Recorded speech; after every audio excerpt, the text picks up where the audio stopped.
fight to survive comes in many ways. While military conflict has torn at his country for almost 4 years, ABDUL faces a daily battle just to feed his family. He goes to the market in the city of Aden when he can, but finds every day that the little money he has buys less and less. Today, it's bread and milk for KARIM and his 4 children.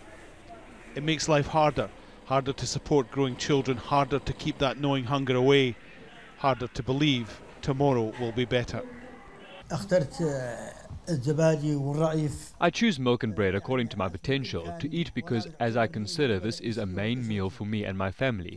Today we cannot see meat, and it was usual to eat meat and fish on Fridays. But unfortunately, we are now eating only 1 meal a day because it is all we can afford. While the stores in the southern port city of Aden may seem full, fewer people can afford what's on display.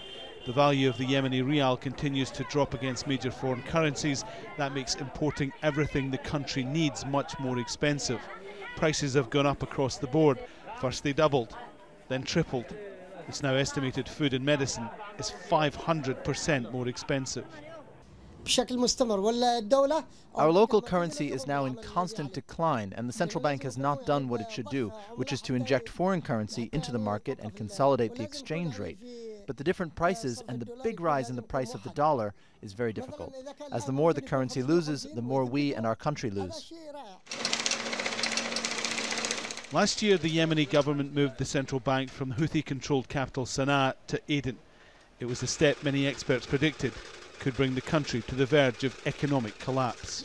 Yemen went bankrupt after moving the central bank to the city of Aden. The legitimate government spent a long time recovering some of the central bank's functions and activating them in Aden. The legitimate government has not been able to restore the state institutions, especially the revenues institutions, and therefore could not maintain the revenues in the liberated areas. The internationally recognized government relies on Saudi Arabia for cash injections, which helps pay some public sector wages, which goes some way to halting a complete economic collapse and stop the country running out of food. It's estimated almost 18 million people in Yemen lack access to good, regular, nutritious meals.